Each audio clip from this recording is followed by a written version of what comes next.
इसके पहले आईपीबीएड के पेपर का पार्ट 1 हम लोगों ने सॉल्व कर रखा है। ये है पार्ट 2। बेसिकली आईपीबीएड का पेपर स्ट्रक्चर और फॉर्मेट अब तक आप लोगों को बहुत क्लियर होगा कि पेपर में टोटल आपको 100 क्वेश्चन देखने के लिए मिलते हैं। हर सेक्शन से 25 क्वेश्चन आपको देखने के लिए मिलता है। इंग्लिश से 25 क्वेश्चन देखने के लिए मिलेंगे। बेसिकली लैंग्वेज प्रोफिशिएंसी मतलब इंग्लिश के 25 क्वेश्चन आपको देखने के लिए मिलेंगे। मेंटल एबिलिटी एंड रीजनिंग के 25 क्वेश्चन आपको देखने के लिए मिलेंगे। जनरल अवेयरनेस के 25 क्वेश्चन देखने के लिए मिलेंगे। टीचिंग एप्टीट्यूड के 25 क्वेश्चन देखने के लिए मिलेंगे। इसके पहले जो हम लोगों ने सॉल्व किया है 25 क्वेश्चन, वो टीचिंग एप्टीट्यूड का था। जो टोटल पेपर है, टोटल पेपर में 100 क्वेश्चन है, 4 अलग अलग सेक्शन है जैसा कि आप लोगों ने देखा।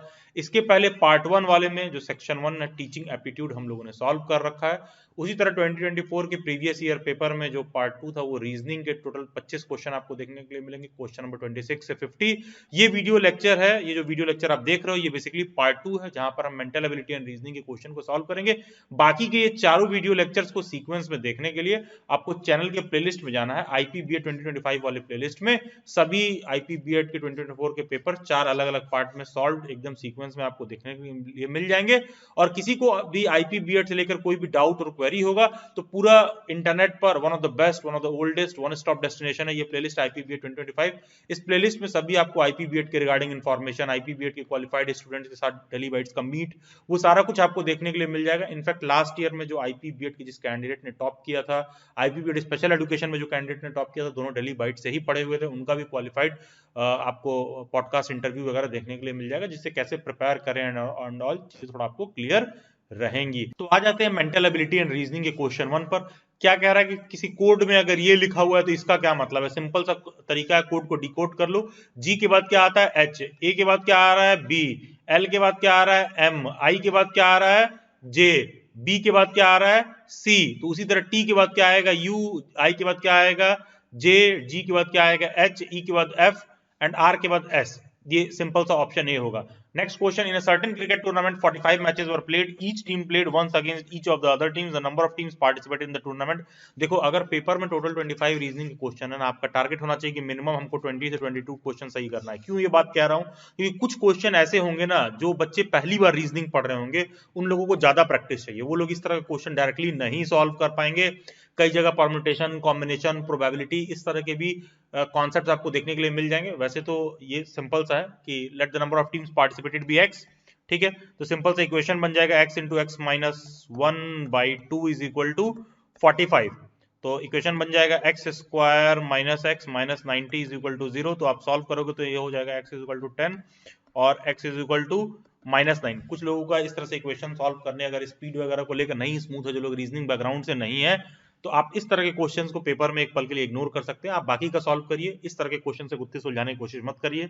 जो लोग रीजनिंग बैकग्राउंड के नहीं है, जिन्होंने रीजनिंग, मेंटल एबिलिटी रीजनिंग नहीं पढ़ा है, जो आर्ट वगैरह साइड के हैं, तो आप बाकी के जो इजी टॉपिक वाले क्वेश्चन उनको करिए और आराम से आप इजी वाला क्वेश्चन भी प्रैक्टिस करोगे तो भी आपका 25 में 20-22 क्वेश्चन बैठ जाएगा। तो इस हिसाब से इस क्वेश्चन का आंसर क्या होगा, x इज इक्वल टू 10। थोड़ा डिटेल में मैंने एक्सप्लेन भी कर दिया है कि let the number of team be x, in order to play a game 2 teams are needed, number of games x c2 हो गया। The equation can be written as x into x minus 2/45। फिर x को आप solve करोगे तो 2 आपका value आएगा, 10 और -9, तो बेसिकली -9 हो नहीं सकता है क्योंकि नेगेटिव में टीम पार्टिसिपेशन है नहीं, इसलिए ऑप्शन बी होगा। बेसिकली 10 आंसर देखने के लिए मिलेगा।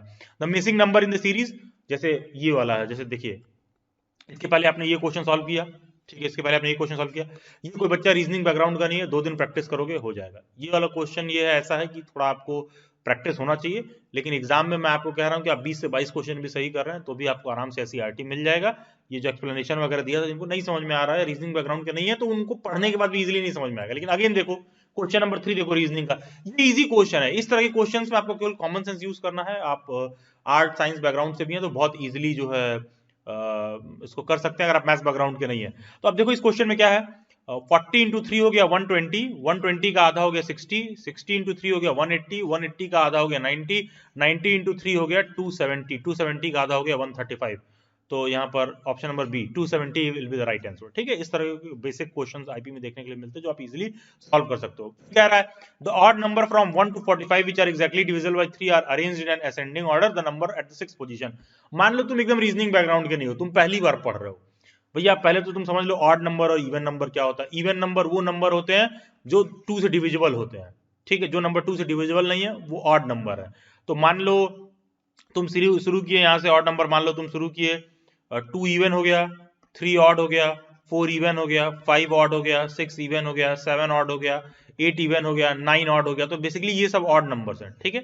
आई होप आपको क्लियर है, ये ऑड नंबर है। तो अब क्या कह रहा है कि 1 से 45 के बीच में कितने ऐसे ऑड नंबर हैं जो 3 से डिविजिबल है। पहले तो तुम उसका लिस्ट बनाना शुरू कर दो। मान लो 3 है, वो जो 3 से डिविजिबल है। फिर देखोगे अगला ऑड नंबर जो 3 से डिविजिबल है वो तुमको दिखाई देगा 9 है, जो 3 से डिविजिबल है। उसके बाद कौन सा है ऑड नंबर जो 3 से डिविजिबल है? एक तरह से देखोगे 15 है। उसके बाद कौन सा ऑड नंबर है जो 3 से डिविजिबल है? एक तरह से 21 आपको देखने के लिए मिल जाएगा। उसके बाद कौन सा ऑड नंबर है जो 3 से डिविजिबल है? तो 27 देखने के लिए मिल जाएगा। इसके बाद कौन सा ऑड नंबर है जो 3 से डिविजिबल है? तो आपको देखने के लिए मिल जाएगा 33 देखने के लिए मिल जाएगा, ठीक है। तो बेसिकली क्या है कि ये ना, अगर आपको नहीं समझ में आ रहा सारा, आप ऑड इवन लिख लो, एग्जाम में टाइम रहेगा। अगर आप आर्ट वगैरह बैकग्राउंड के जो बच्चों का रीजनिंग अच्छा नहीं, तो आप इजीली इसको सॉल्व कर सकते हो। अब क्या कह रहा है कि the number at the 6th position, तो number at first position, second position, third position, fourth position, fifth position, 6th position पे 33 है। तो option number C 33 is the right answer. इस किसी कोड में भाई ये लिखा गया है, तो नॉर्थ का क्या होगा? तो एच एच एच के बाद क्या आपको यहां देखने के लिए मिला? के। ई के बाद ई एफ जी एच। फिर ए के बाद क्या देखने के लिए मिला? B C D. देखो कि दो का गैप है। एल एम एन ओ, फिर ओ आ रहा है। P Q R S T U V W. देखो कि टी के बाद टी यू वी डब्ल्यू आपको देखने के लिए मिला है। एच आई जे, 2 का गैप है। फिर के, तो देखो कि सबके बीच में 2 का गैप है, सबके बीच में एच आई जे के ई एफ जी 2 का गैप। एच ए के बाद बी सी 2 छोड़ के फिर डी, ठीक है, 2 का गैप देखने के लिए मिलेगा। उसी तरह नॉर्थ का क्या हो जाएगा? क्यू आर यू डब्ल्यू के, क्योंकि एन के बाद O L M N O P Q, ठीक है। तो जो उसके बाद 2 का गैप करके बाद जो नेक्स्ट आएगा, जैसे मान लो अब यहाँ पे लिखा है L M N O P Q R, यानी कि 2 का गैप करोगे तो आर आएगा, तो आर, ठीक है। तो ऑप्शन नंबर ए आपको राइट आंसर दिख जाएगा। सभी 2 लेटर्स के बीच में 2 का बेसिकली गैप आपको देखने के लिए मिल रहा है। और देखो जो बच्चे बिल्कुल भी रीजनिंग बैकग्राउंड के नहीं है, उनको मैं एक चीज सजेस्ट करूंगा, एग्जाम में जैसे ही तुमको एक रफ शीट मिलेगा, तुम पेपर में ना पहले ही तुम लिख के रख लो रीजनिंग का क्वेश्चन सॉल्व करने से पहले। जिस तरह से मैं जल्दी जल्दी सॉल्व कर रहा हूं उस तरह से आप मत सॉल्व करिए। आपका टारगेट है कि 20 से 22 हम सही कर लें। तो देखो जो बिल्कुल mental ability and math reasoning को देखते, जिनके हाथ पर खुल जाते हैं भाई, वो लोग ध्यान रखें। पेपर में तुम ना क्वेश्चन पेपर में ये लिख लो A B C D E F G H I J K L M N O P Q R S T U V W X Y Z, इसी सीक्वेंस में लिखोगे जैसे लिखा हूं 1 2 3 4 5 6 7 8 9 10 11 12 13 14 15 16 17 18 19 20 21 22 23 24 25 26। तो इस तरह से आप लिख कर रख लीजिए, आपके लिए बहुत इजी पड़ेगा सभी डिजिट्स को कंपेयर करना। और ये देखना कि जो ये जो इस तरह के वाले क्वेश्चंस देते हैं कि इसके बाद ये होगा, इसके बाद ये होगा, 2 लेटर्स के बीच में कितना गैप है, ये आप पेपर पे अपने लिख के रखे रहिए। जितना भी आपको रीजनिंग का क्वेश्चन ये दिखे जहां पर आपको बेसिकली अल्फाबेट्स दे रखे हैं और आपको इस तरह से सुलझाना है, तो आपको लिए बहुत इजी पड़ जाएगा इसको सुलझाना पेपर में, ठीक है। जैसे ये क्वेश्चन था, तो अगर आप वो जो मैंने लिख के सीक्वेंस दिखाया ना, उससे आप कंपेयर करोगे तो इजीली सॉल्व कर पाओगे। लिखा है what is equivalent of the statement all atheist are pessimist. क्या कहा जा रहा है कि भैया जितने भी नास्तिक लोग हैं सारे के सारे निराशावादी हैं। जितने नास्तिक हैं सारे के सारे निराशावादी हैं। तो इससे दूसरा क्या मतलब निकल रहा है कि जितने जितने गैर निराशावादी हैं, ठीक है, जितने गैर निराशावादी हैं वो गैर नास्तिक भी होंगे। फिर समझ रहे हो, जितने गैर निराशावादी हैं, जो निराशावादी हैं और जो गैर निराशावादी हैं, तो गैर निराशावादी क्या होगा? गैर नास्तिक भी होगा। तो all non pessimist are non atheist. फिर in certain code teacher V G C E J T H, तो कोड चिल्ड्रन में कैसे होगा? अगेन जिस तरह से मैंने अभी पीछे बताया सेम तरीके से आप सॉल्व करोगे, इसका आएगा ऑप्शन नंबर बी। उसी तरह next term in the series is 2 5 9 19 37। ये आपको कैसे देखने के लिए मिलेगा कि लेट्स से कि हाँ, ये 2 के बाद 9 कैसे आ रहा है, 2 के बाद अगला डिजिट कैसे आ रहा है? 2 into 2 4 plus 1 is equal to 5। 5 का अगला डिजिट कैसे आ रहा है? 5 into 2 minus 1 is equal to 9। 9 का अगला डिजिट कैसे आ रहा है? 9 इंटू 2 प्लस 1 18 प्लस 1 19। 19 के बाद अगला टर्म कैसे आ रहा है? 19 into 2 that goes for 38 minus 1 is equal to 37। अगला टर्म कैसे आएगा? 37 इंटू 2 प्लस 1, 37 इंटू 2 हो जाएगा 74, प्लस 1 हो जाएगा 75। तो option number C 75 is the right answer. A cluster of propositions with a structure that exhibits some interference is called an argument। Simple सा है। which of the following is the odd one from the given alternative? Driving, diving, selling, swimming. ये सब एक तरह का भैया swimming, selling, नौकायान, तैराकी, गोताखोरी सब पानी से रिलेटेड है, ठीक है। और ड्राइविंग जो है कार चलाने वाली बात हो रही है, तो टोटली ऑड वन आउट है।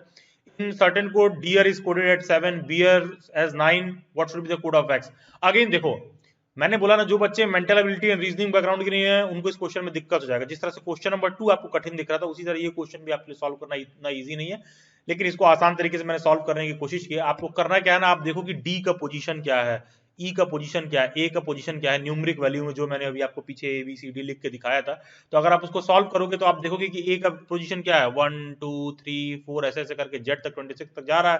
तो डीआर को आप डिवाइड कर लो, डी ई ए आर, तो D E A are, D का वैल्यू क्या है 4, ई का 5, ए का 1, आर का 18, सबको जोड़ दोगे 28, 28 को 4 से डिवाइड कर दो, आ जाएगा 7। उसी तरह बियर्स, बियर्स को अलग करो, B E A R S, B का क्या पोजीशन था 2, ई का क्या पोजीशन है 5, ए का क्या पोजीशन है 1, ठीक है। ये जो A B C D E F G H है 1 2 3 4 से अगर आप कंपेयर करो टोटल 26 जो अल्फाबेट्स हैं।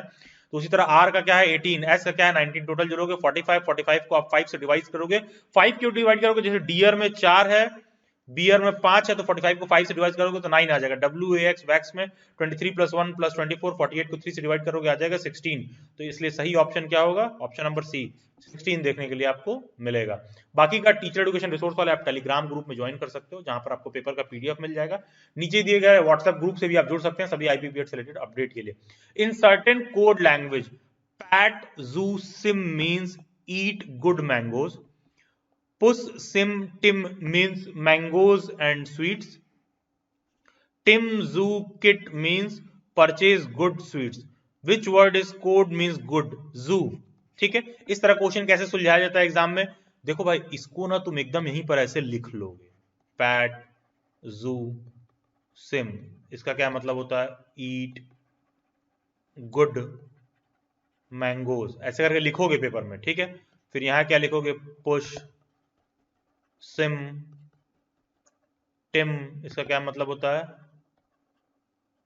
मैंगोज एंड, मतलब एंड लिख लो, एंड स्वीट, जो मीनिंग दे रखा है। इस तरह से पेपर आप लिखिए तब जाके ये होगा, ठीक है। यहाँ मैं जल्दी जल्दी सॉल्व करा रहा हूँ, वरना कुछ महान आत्मा आ जाएंगे, सर वीडियो बहुत लंबा है। टीम जू किट को कैसे लिखोगे, परचेज गुड स्वीट्स, माफ करिएगा जगह नहीं बचा बहुत ज्यादा, हाँ ठीक है। तो यहाँ पर सिम को हम क्या लिख रहे हैं, सिम से क्या क्लियर है, तीनों स्टूडेंट देखो, ये सिम का मतलब हो गया मैंगो, ठीक है। उसी तरह आप देख के टिम का मतलब क्या हो गया, इन दोनों को जब कंपेयर करोगे देखोगे तुमको समझ आएगा टिम मतलब स्वीट्स।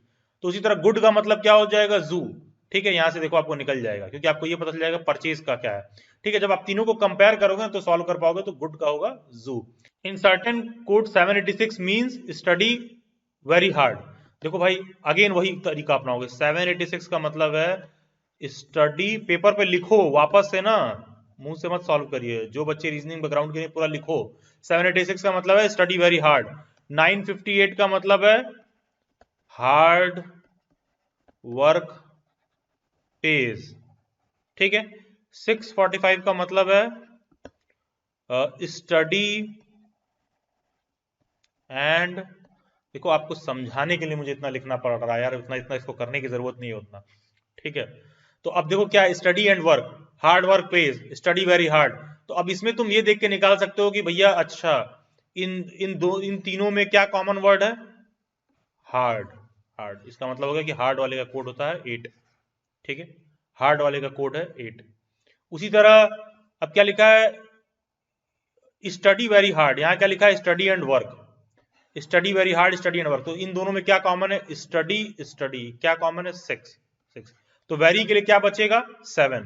तो ये क्या हो गया, ऑप्शन नंबर सी 7 उसका राइट आंसर है। नीचे भी थोड़ा डिटेल में मैंने उसी बात को लिख के समझा दिया, सब बहुत बेसिक क्वेश्चन है, जिनको नहीं आ रहा होगा वो एक्सप्लेनेशन से मेरा एक बार में समझ नहीं पा रहे होंगे, थोड़ा रीजनिंग पे प्रैक्टिस बढ़ाइए, समझ में आएगा कि ये सब बहुत सिंपल क्वेश्चन है। Again if air is called water, भैया क्या कहा जा रहा है, air is called water, water is called green, तो which of the following does fish live in, fish कहां रहता है भैया, फिश फिर ग्रीन में रहेगा, अगर पानी को ग्रीन कह रहे हो तो फिश ग्रीन में रहता है, ऑप्शन नंबर सी सीधा सीधा आंसर है। रैशनलाइजेशन में जो वर्ड रैशनलाइजेशन दिया है, कह रहा है कि इन चारों ऑप्शन में से कौन सा ऐसा वर्ड है विच कैन बी फॉर्म्ड, जिनको इन अक्षरों से निकाल के इसको बनाया जाता है नेशनलिस्ट। नेशनलिस्ट वर्ड के सभी जो लेटर्स हैं वो आपको रैशनलिस्ट वर्ड में भी देखने के लिए मिल जाएंगे।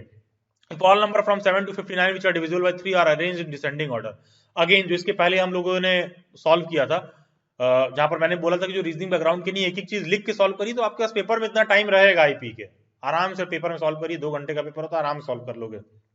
If all numbers from 7 to 59 which are divisible by 3 are arranged in descending order, अब कह रहा भी है कि 7 to 59 तमाम ऐसे नंबर जो 3 से डिविजिबल हो उनको घटते हुए वो में अरेंज करना है, डिसेंडिंग ऑर्डर में अरेंज करना है। तो 10th प्लेस पर बॉटम से कौन सा नंबर 36 आएगा, इसको आप सॉल्व करके कर लिएगा। Certain code Kamal is written as 29894, Vijay is written as 35916, then the word Vimal is written as.